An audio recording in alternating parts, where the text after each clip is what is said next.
Welcome to ShropArts. In this programme, you'll see the fantastic results of a group of North Shropshire filmmakers called Oswestry Noise. They are passionate about the people and places around their town. I'll give you more information on how you can make a film for County Channel TV at the end of the programme. But first, let's enjoy their portrait of letter carver John Neilson and his extraordinary work in stone.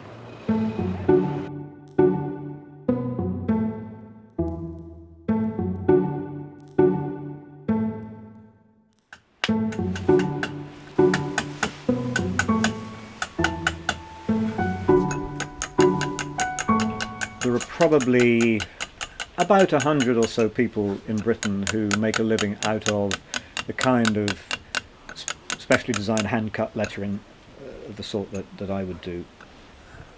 I'm John Neilson.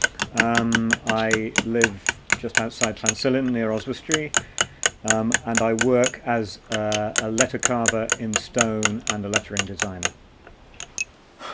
I do have memories of being at primary school and of the teacher teaching us joined up handwriting and me looking at her A on the board and being a bit critical of it. I was probably a bit of a lettering nerd even in those days. The work varies in terms of how much input I have, in the sense of some of it would be very much commissioned work where the brief would be very tight.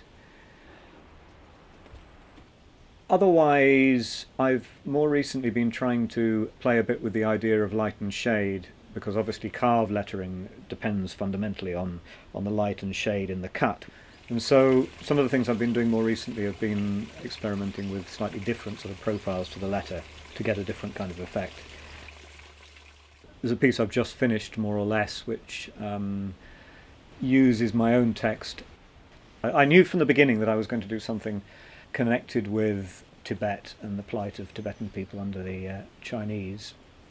The piece of stone that I chose for it turned out to be very hard, which initially I was a little bit worried about, but then I thought, well, that's quite in keeping with the whole thing, because it does look quite hard. It has quite a hard-edged look, and it was actually really difficult to carve.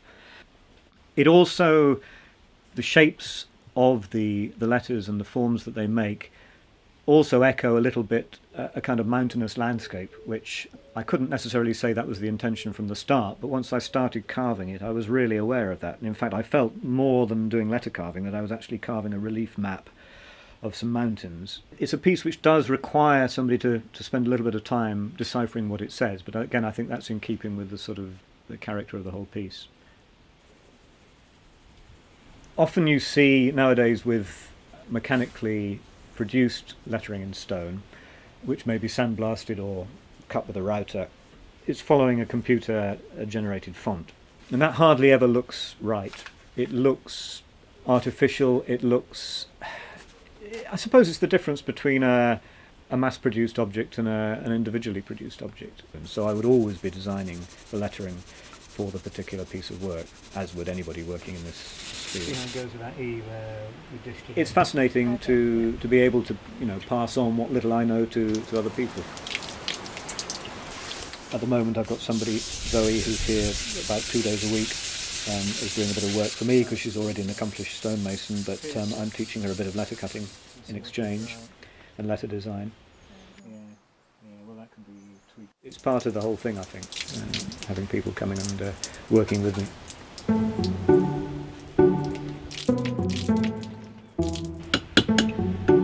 The tools that most letter cutters would use are essentially the same tools that the Romans would have been using.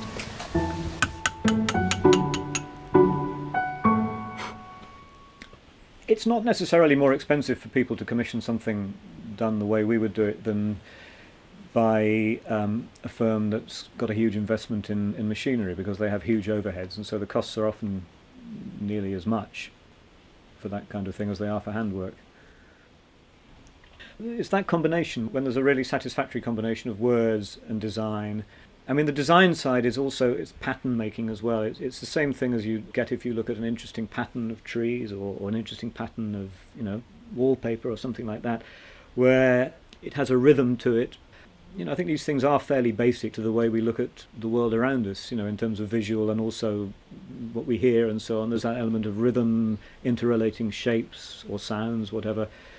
So I think that's true of anyone, really. It's just, for me, it happens to manifest itself through lettering.